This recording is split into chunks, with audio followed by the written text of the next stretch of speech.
Bicara soal film horor, memang benar-benar nggak ada habisnya.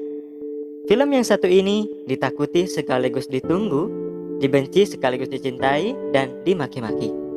Sekaligus dipuja manusia, benci banget sama sosok-sosok jahat, namun mereka juga penasaran sama keberadaan sosok-sosok ini.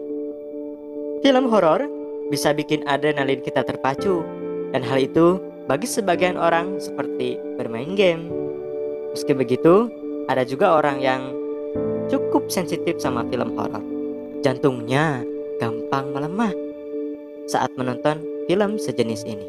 Kekuatan film horor sebenarnya bukan terletak dari tampang tokoh antagonis yang mengerikan, tetapi di jump scare dan nuansa yang suram. Nah, kalau kalian udah tahu tentang berbagai cara di balik pembuatan film horor, kira-kira masih takut nggak? Make up yang mumpuni menjadi sesuatu yang penting banget dalam pembuatan film horor. Apalagi kalau hantu jadi tokoh penting di sana.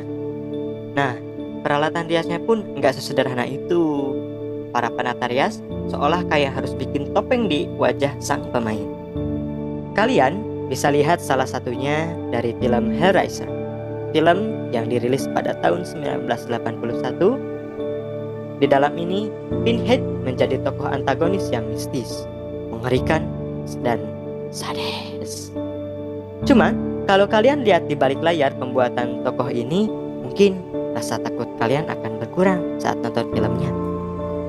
Insider pernah merilis video tentang cara pembuatan make up untuk tokoh horor zombie. Nah, proses riasnya memang agak ribet dan membutuhkan lebih dari sekedar alat biasa. Enggak cuma alat-alat semacam eyeshadow, kuas, atau lipstick saat membuat wajah zombie ini. Para penata rias juga membutuhkan glowman, semacam silikon atau lem.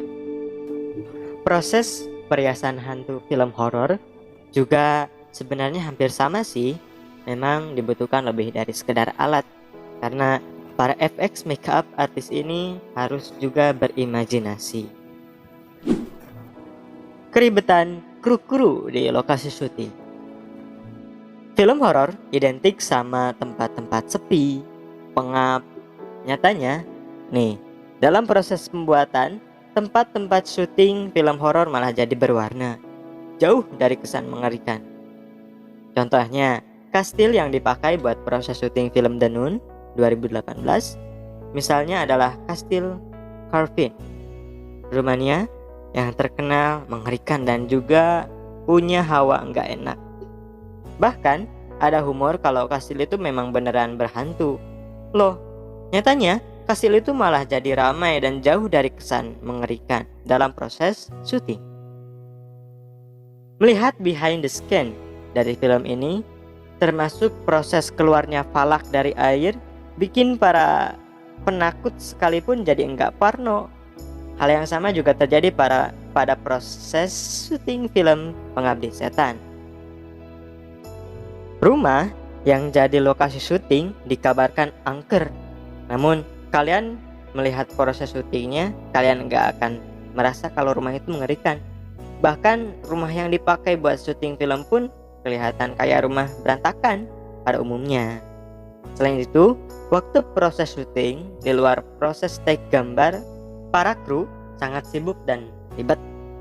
Yap, proses syuting alih-alih menyeramkan justru malah cukup membuat tertekan. Mereka bisa syuting dari pagi sampai malam dan adegan salah akan diulang sampai benar. Seharusnya mereka takut karena hantu, tapi mereka mungkin bakal lebih takut karena adegan yang salah dan sutradara yang uring-uringan.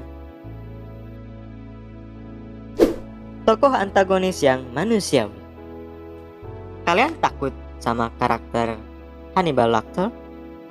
Tenang aja, pemerannya meskipun lihai banget memerankan psikopat, sebenarnya sama kayak manusia biasa kok.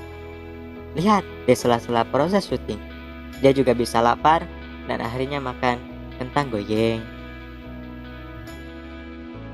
Nah, gambar ini menunjukkan behind the scene film Gremlin tahun 1989. Meskipun nggak traumatis, tetapi film ini cukup meneror dan mengerikan.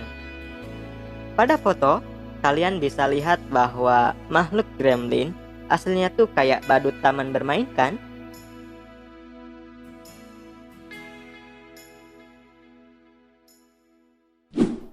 Jadi film horor itu aslinya nggak menakutkan kok. Walaupun memang ya sih ada rumor hantu beneran atau gangguan gaib saat syuting pada beberapa film. Tetapi kenyataannya sampai sekarang rumor-rumor itu tetap jadi gosip semata kan? Nah, kalau menurut kalian setelah tahu proses syutingnya masih takut nggak? Boleh ditambahkan di kolom komentar.